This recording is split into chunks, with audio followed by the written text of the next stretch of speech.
when everybody else was wrecking, leading, and having issues. He just took advantage of the fact that everybody else. Absolutely. And that's what he does. I mean, I'm not much on watching golf or anything like that, but if it's the final round of the Masters and they're down to the last few holes and I'm going to watch it. It's the $1 million question, isn't it?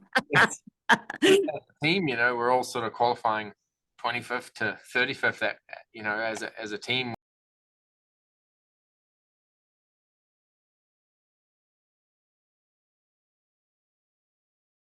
Welcome on to the Backstretch. I am News 5's Heather Williams, and I would call Texas a race of opportunity. And whenever you have a race of opportunity, Mr. Opportunity, I'm dubbing him now, Mr. Opportunistic, Joey Logano is there to snatch that win. Logano did not have the fastest car. He had a good car. He came from the back, but he took advantage of the opportunity. Other guys were making mistakes, wrecking, all those things. And more often than not, when that happens, Joey Logano is going to be the guy that finds his way to the front. Look at his win at Nashville last year. Overtime. People are running out of gas left and right. He saved just enough fuel. He took advantage of that opportunity and got the win. Texas was an interesting race. I wouldn't say it was the greatest race ever. It was a good race. And I think, you know, NASCAR fans have been really upset about the way races have gone, the way they've played out, the kind of quality of racing that we've seen. Now that we're in this stretch of 1.5 miles, I think people will calm down a little bit about that, other than they will still be upset about the fact that the racing at the other tracks is not good. We've addressed that ad nauseum. But I think we're going to be in a really good place here. We've got Kansas this week. We've got the All-Star race, which is just all fun, and then Charlotte and Nashville. So we should be in a calm place. It was a good week for NASCAR. They won the ratings battle against F1 in the United States. F1 was on regular television. NASCAR was on cable. Still won the weekend. I think that proves that despite the poor mouths on social media, that NASCAR racing is still the most popular form of motorsports in this country. And I think, as I said last week, we can just all calm down and enjoy what we have, because it is still fun, and it is still doing well in the motorsports, within the motorsports landscape. Big announcement this week as far as the championship goes. We are going back to Miami, down to Homestead Miami Speedway for the championship race next year, and then it's going to be on a rotating schedule among cities. And I'm going to talk about kind of my thoughts on what we're going to do with that with Chris, and then in our final thoughts as well. So I don't want to get into it here, but just acknowledging that a big announcement, because it's big for NASCAR, right? We're kind of going to the Super Bowl-esque model where there's a pool of cities, and we're going to move within those cities the championship. I think that's great. I think it's going to be great and fun for the fans, and it takes out Jimmy had Homestead figured out, and Penske has Phoenix figured out. That's going to be all off the table now. It's going to be rotating, so you're going to have to be good at a number of different tracks. So I think that's going to be fantastic. The guest this week, he's been our most popular guest that we've had on the podcast so far this year. He's back for round 2, which is fabulous because he does not do a ton of interviews, and that is Shane Van Gisbergen. Got to talk to SVG about how his season's going, what he thinks the problem is for himself and Trackhouse that's keeping them from getting the finishes that they want for the season. And then also kind of had a little fun asking him where he would like to see NASCAR go next, racing anywhere in the world. I think, you probably could figure out the answer, but it was still fun to talk to him about that. So I'll stop talking. Let's get to it. Joining us now is our crew chief, Chris Carrier, who's also the crew chief for the number 75 Food Country Truck in the Craftsman Truck Series. Joey Logano picks up an opportunistic win at Texas. Team Penske has now won 2 races in a row. We are a third of the way through the season. So which drivers or teams do you think are really title contenders at this point in the year? Well, Heather, I think Team Penske has got to be in that conversation. I still think that the Chevrolet teams are kind of I don't know how to describe them. They're, I would say, cautiously optimistic right now. Listen, they're going to be in the hunt. When it comes time, they're going to be there. They're going to have their guns loaded. I just don't know if they're going to have the firepower that they need.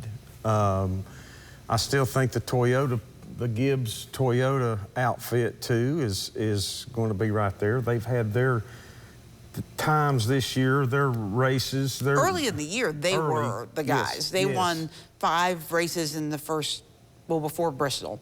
Yeah, so that's a good percentage of them, and they've surged. And it seems like all these teams are, you know, they'll surge and then they'll cool off and surge and cool off, and not only the particular teams, the companies, but particular teams and drivers.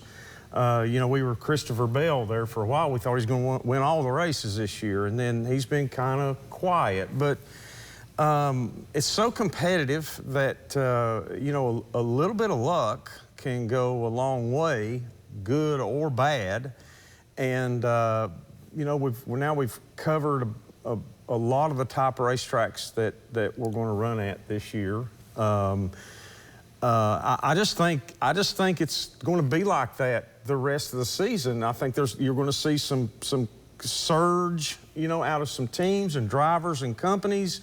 You're going to see some teams get frustrated, you know, and maybe not surge. You know, everybody's still waiting on Kyle Busch to bust out and do something miraculous, and it seems like he's been on the verge here and there, but then he runs 30th, and it's that's well, very you know, confusing. when you look at the people that we think should be contenders, the drivers that are in trouble and almost in must-wins at this point, Brad Keselowski, he's just had a miserable season. Yes. And Kyle Busch. I mean, those are 2 guys that really need something good to happen. I agree, and you know, I think everybody, I'm sure everybody in those particular camps, including the drivers, the crew chiefs, the race engineers, the fabricators, everybody's are you know, doing all they can. I'm sure the pressure is on everybody. The heat is up,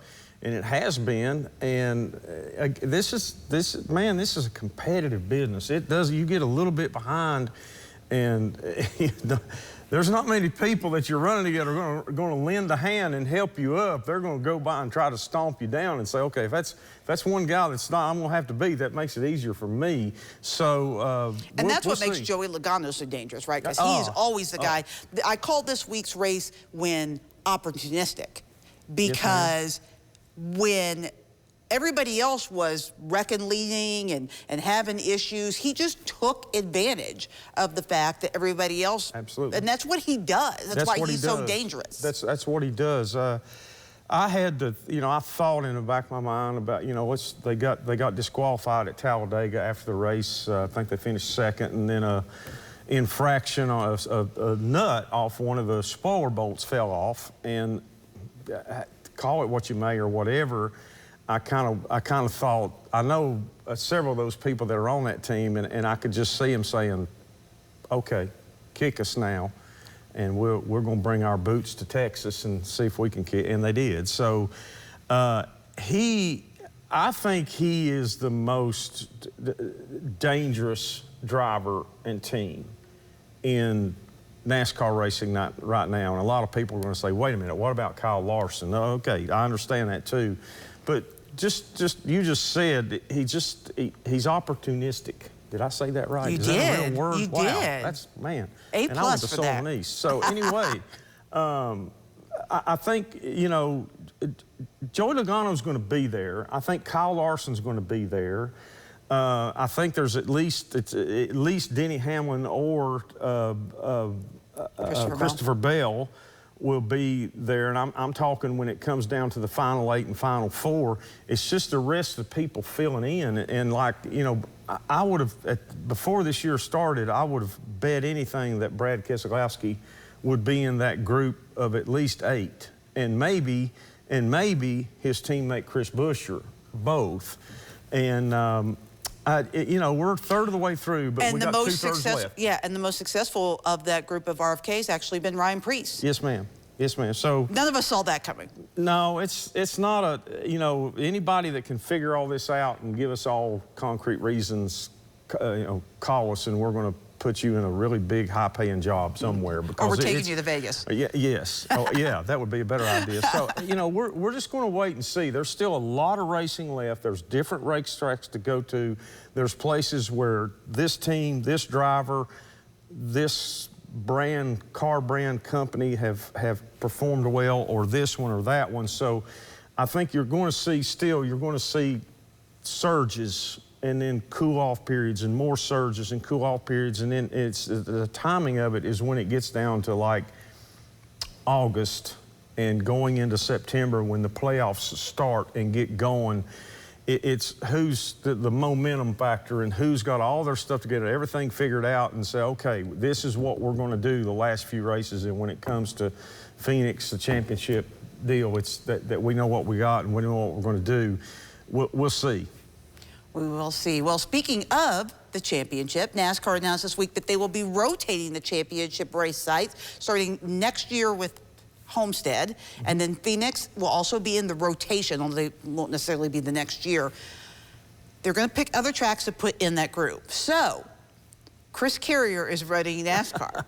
Oh, boy. What tracks do you think should be on that list of rotation for? I'm going to ask your opinion, and then I'm going to tell you the criteria that they're using, and then see if your opinion changes. Okay. So, let's put more tracks with Phoenix and Homestead. Where are we going? It's got to be weather friendly, you know, at least to a point. So that may take out some of my favorites. You know, a lot of people might cringe when I say this or be surprised, but I would really love for one of them to be at Dover. Dover is one that is always, it's a racetrack that, like, it separates the people with gumption, my dad used to say, and people who are a little bit weak when it comes to that. So it's a tough racetrack. The problem is, I don't know about weather. Dover, Delaware in November? In November, I don't believe would be quite the thing. Maybe we can put a dome on it. But, you know, then of course I'm going to say Bristol now. I've got to say Bristol. Run one at Bristol. I've seen some pretty warm days in November at Bristol, but that's a chance. I still think that top racetrack, this, you know, it could be a good playoff race. But I think they're going to probably look at, okay, what tracks are we able to use for this that are in warm weather? There's, you know, Atlanta, I think, is probably a pretty good choice. Texas is probably a pretty good choice. I guess Phoenix and Homestead, we've already said. Daytona and Talladega. So now I'm going to give you. Probably not going to say. So now I'm going to give you the NASCAR criteria. Okay. Warm weather, as you mentioned, is big. Mile and a half or shorter. No super speedways, no road courses. More than likely, they haven't. So they have said no road courses. Well, they didn't completely rule out road courses, but more than likely no road courses. Okay. No super speedways. Short tracks, they want to. I think Ben Kennedy's phrase was something to the effect of, "We want to keep this on more traditional type NASCAR tracks, so short tracks and intermediates." Okay. They don't care whether it's a NASCAR track or an SMI track or an independently owned track. Oh. And they want it to be at significant race, either significant races or significant markets. So now I've given you that list. Oh, wow. Okay. Does that change anything? I'd have to think on that. Because I don't think Bristol's getting in because of the weather. No. I also don't think that it's a major enough market. Significant race, the night race does fit into significant race, which is one of the criteria, or significant market, but I just don't think it's going to be big enough. What about Las Vegas? I think Las Vegas will absolutely be on the list.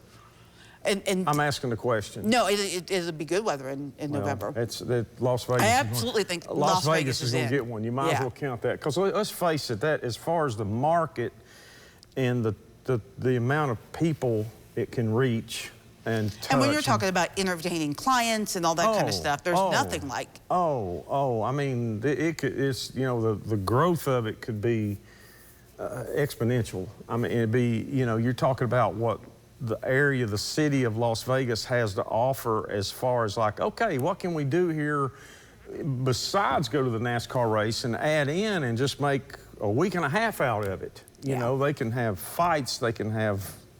You might get fights at the racetrack. Might get fights at the racetrack. That might be a good another thing, you know, WWE or somebody, Ronda Rousey or somebody, you know. But I think Las Vegas would be probably the first, I'd say it would be the A+1. Yeah, I think you touched on the other two that I think are probably going to be in the mix, which is Texas and and Vegas. And then I've heard a spattering of other places from Charlotte to Nashville, although I don't know that the weather in either one of those places is going to be that great in November. And then I heard another interesting one. I also think the weather's not going to be that great, but it would be interesting. Indianapolis. I wondered about that myself. November, you know, I don't think November would be that bad. And again, I think you mix in the nostalgia of being at Indianapolis, you know, the Brickyard and how much history and how many drivers, the size of the place, how much it can hold and everything, and you say, hey, we're going to have the NASCAR championship race there. That just, it's got a ring to it that kind of gives you little bumps, you know, little goosebumps all over and say, wow, that could be really cool. So, Heather, I think they're on to something. I do think that, yeah, there are going to be some limiting factors, but, you know, I think they'll work with it. And I think they'll come up with some good stuff. I think they're, you know, going year after year and saying, okay, we're just going to go around. To be honest with you, I think the sport is probably ready for that. I think our sport's ready for that. I think it would be a good deal. I think it would capture, at the end of, say, a 5-year period or a 10-year period, you're going to capture way more of an audience. Well, it starts to give it a Super Bowl feel, right? When you're moving it around and you're making it an event. Right. Which is something... I personally like the playoffs. I know a lot of people don't, but I think that this just gives it an elevated feel. It makes it feel special, right? It makes it feel like an event, not just another race. Well, let's face it. You know, I've said this myself, and I'm the same as most 99% of other people that, you know, like sports in general, competitive sports. It really doesn't matter what format or what sport you're watching. You know, I mean, I'm not much on watching golf or anything like that, but if it's the final round of the Masters and they're down to the last few holes and I'm going to watch it.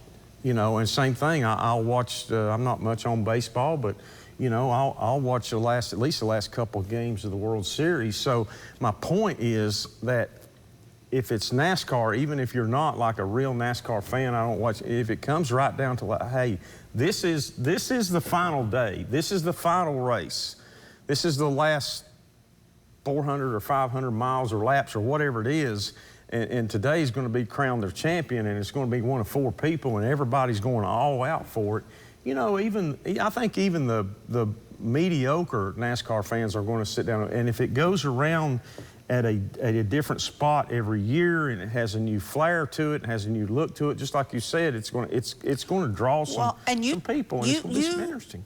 You touched on one of the reasons why I like the playoffs and why I think NASCAR needs the playoffs, which is for people to watch. I mean, in the past, NASCAR playoffs were decided 2 weeks before the season was over, a week before the season started, was over, so you didn't have that must-tune-in Game 7 moment for the casual fans to see what this is about. I mean, if you crowned your champion at Kansas 2 weeks before the season's over, who's watching the last 2 races? Only the hardcore people. Only the hardcore people, and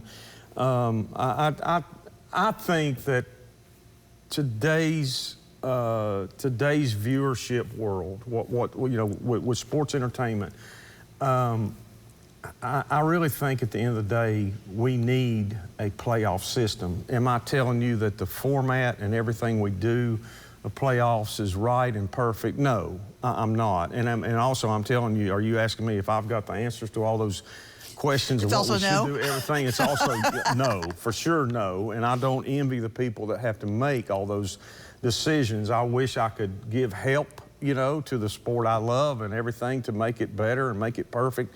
But I'm not the guy that can do that. But I think that, you know, what we're talking about is like, okay, what is the best for our sport? What is what we're doing? And I think this is part of what this whole conversation is a part of what NASCAR's taking a step back, and they're looking a little bit out of the box, a little bit out of the norm, and they're saying, okay, what can we do here to make this more interesting, more exciting, more competitive? You know, more earth-shaking, and give people something to look forward to every year, and I think we're ready for that. Like you said, I don't think we need to decide the championship 2 or 3 weeks before the last race. I remember several years ago, Dale Jr. winning the what is now called Xfinity Championship. A couple of weeks, couple of races before they went to Homestead the last race, and I think they had all partied a little bit too much, and he ran like 30th, you know, and just embarrassed himself. And it's like, I think at that time it was probably time for Dale Sr. to say, this ain't happening again, boys. You know, you know, we come down to the championship race, it's all or nothing. It's everything in. Those teams have, like, we've worked all year long, and it comes down to one race, and it's like, you know, it's just like 7th game between the Lakers and the Celtics and the Boston Garden. It's like the last 2 holes, 18th hole with the Masters, and you got 3 players that are within 1 stroke. Or the 7th game of the World Series, you know, the Yankees and the Red Sox. It's what it is, and that's what we want it to be, and we want everybody to be captivated by it, so they'll see it, be entertained by it, and say, okay, when's next year start? That's the thing. So yeah. I think they're heading toward that. I think they're going to come up with some good plans. I think there's some good racetracks there, and the fact that they said, hey, it doesn't have to be necessarily a NASCAR track, that opens up mind a little bit more, you know, and say, this could be something a little better. You know, one comes to me is like, okay, what about Rockingham? I don't know about November. I think November might be okay. You know, just they have to build some more stands and probably do some more and invite some more people. Because they're saying Homestead needs work. Rockingham definitely a lot of needs them, work. you know, but you know what could happen there in 5 years? Yeah, you know, for sure. to say and the possibilities are endless. Yeah, possibilities are everywhere, and it's not that far from Charlotte. So anyway, who knows? Maybe 1 year that might be the place. And I think in 5 years you'd have from what I saw there in the truck race about a month ago, the way the racetrack is, in 5 years you'd have a heck of a race there. It's going to be a fantastic racetrack for a race. So we'll see. You're partial to that track. Yeah, I am. Now to a track that I am partial to. Click your heels together 3 times, because there's no place like Kansas. This weekend we head out to that intermediate track in the Heartland. The racing there is fantastic. How would you break down Kansas? You know, Kansas is 1.5 miles when they built it, and it was brand new, and the asphalt was fresh and had a lot of grip. Man, that place was fast, and it's kind of like a lot of other 1.5 miles. There was pretty much 1 lane, maybe 1.5 lanes around the bottom, and passing was hard, but speeds were fast, and so on and so forth. Now, fast forward into now, 2025, the pavement's pretty old, it's worn out.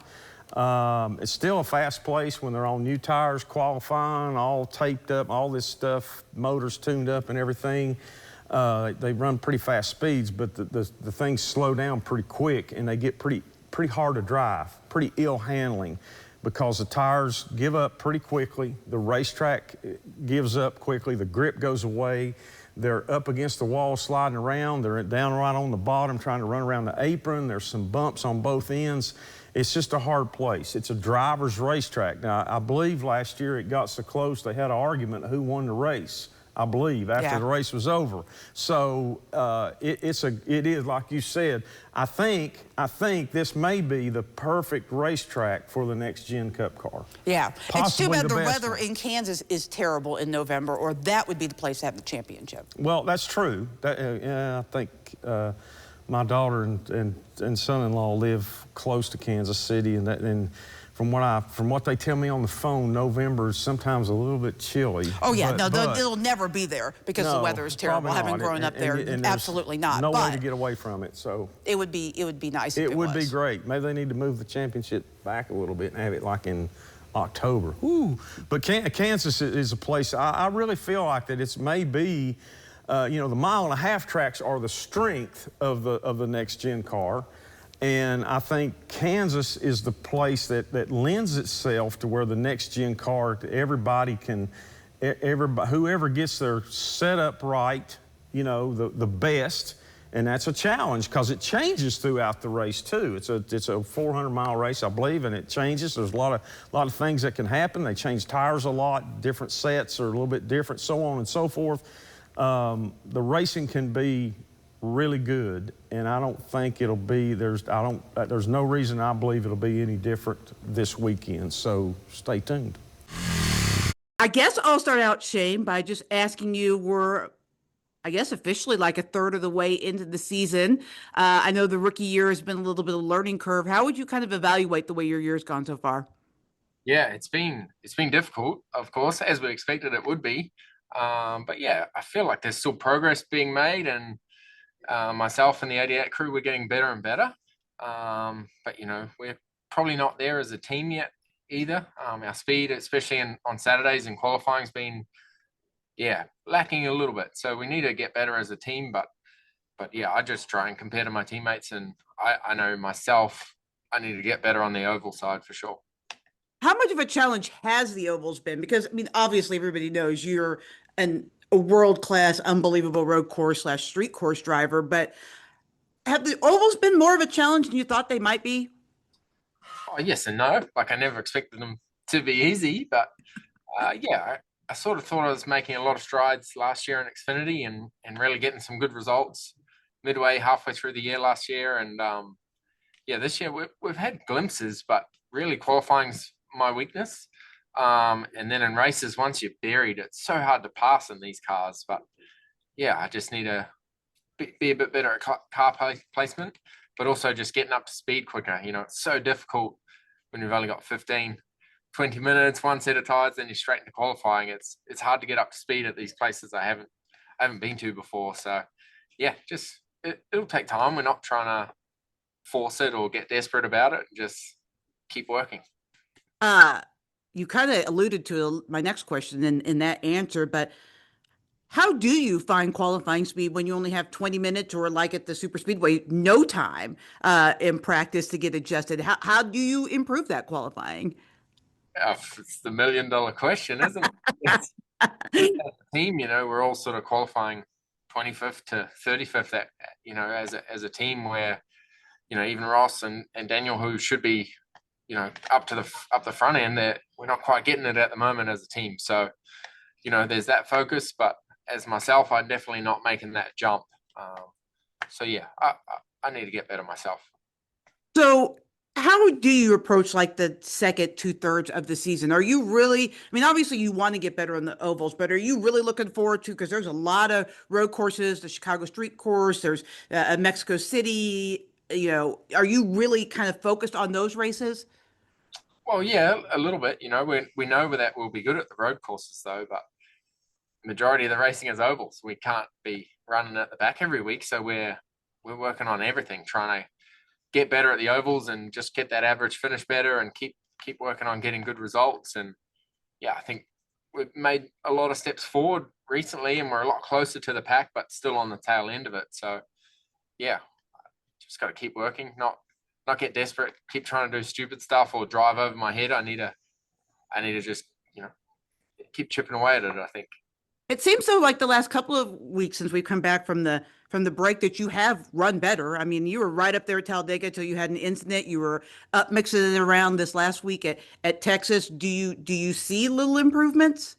Oh yeah, 100%. There's definitely light at the end of the tunnel. Like, I feel like we're making steps, understanding each other with myself and Steven, trying to get better. I don't feel like it's a lost cause or anything, but certainly Talladega was tough. We qualified 36 or something, and it's easy flat the whole way around at that track. So it's been difficult getting speed out of our cars too. NASCAR going to Mexico City this year. I know your teammates super excited about that. As a guy who's raced all over the world, if you had your choice of where you would like to see NASCAR go next, where would you like to see it go? Well, New Zealand, of course. That'd be awesome to race at home. I don't get to spend much time at home with racing every week. So yeah, we're literally on the other side of the world, but that's probably pretty far fetched. But yeah, there's some awesome road courses in America that we could race at. But yeah, going to a new place. I've never raced at Mexico City, so it'd be cool to go and see a new place. How many NASCAR fans are there in New Zealand? And I asked this because the last time you and I talked, we just looked at the numbers the other day. It's funny that I ended up talking to you again today. 90% of the people that watched on YouTube were from New Zealand or Australia. So, I mean, I'm guessing you've created quite a NASCAR buzz over there. Oh yeah, well that's cool. I seem to have people, following and messaging every week, which is awesome. Following how I go, and it's normally Monday morning or Monday lunchtime. The race is there, depending on what time we race here. But yeah, it's been unreal the support I've had from people at home and friends, family, and fans as well. It's been pretty cool to see people follow me over here. This weekend we go to Kansas. I'm guessing this is a track you have no time on, right? Because the Xfinity, or maybe just a little bit, because the Yep, Xfinity races right are there. once, right? Once a year. So, how are you feeling going into Kansas? Yeah, it was one of my favorite tracks last year, and we run pretty decent too in the Xfinity race. I really enjoyed it. How you can run all over the track and trying to find grip and speed. It was one of my favorite races. So yeah, looking forward to getting there. It's a pretty fast track, but yeah, it should be a bit of fun. For my final thought, I want to talk a little bit more about this rotating championship weekend. We know that there's going to be a pool of racetracks that will be in the rotation. We know that Homestead, Miami, and Phoenix will be two of them. We know that the criteria needs to be warm weather climates, mile and a half ish or shorter, and significant markets slash significant races. So everybody's trying to put together their list for this. And I am really amused by some of the lists, particularly one track that keeps coming up on that list, which is Nashville. NASCAR loves Nashville. They are obsessed with Nashville. They very much want to be in the Nashville market. They're so happy they were able to revive Nashville Super Speedway. They had the banquet there for years and years and years. But I'm going to tell you, I mean, they probably will end up going to Nashville at some point, but I don't think it's going to be a good experience. And I'll tell you why. The weather. Warm weather climate is one of the criteria for this. And I know everybody thinks Tennessee, South, warm. More often than not, in November, it is not warm in Nashville. Um, and let me just preface this by saying it's not that I don't want to go to Nashville. It being in Nashville would be great for me because I would actually get to go probably to the race, but I just don't see it working out. I was at Bowman Gray, and we'll probably be there again if they return for the Clash, but it sounds like they're going to next year in February.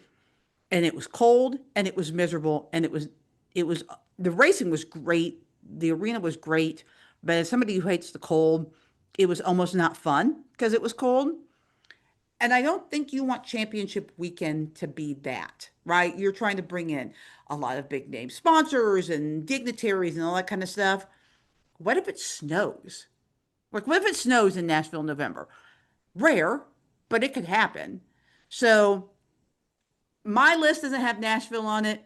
I again, NASCAR's obsessed with Nashville, so there's a decent chance that they might at least once give that a crack and see how it goes. And I'd be all for it. I would love it. I would love being able to cover a championship race at least once in my lifetime. And the same thing I'm saying about Nashville, I think also holds for Charlotte. Although Charlotte stays warmer a little bit later, it's a little bit further south than Nashville. It might work better in Charlotte. But I really see Miami, Phoenix, Vegas, Texas as the leading contenders to be in this rotation to host NASCAR championships. And if we ever get some form of California Speedway oh my gosh, Fontana back, that they could also get in the rotation as well. But that's kind of where my head is. That's what I see. I guess we'll find out. NASCAR always just when you think you got them figured out, they will throw you a curveball for sure. Thanks for joining us on the Backstretch. We'll see you next week.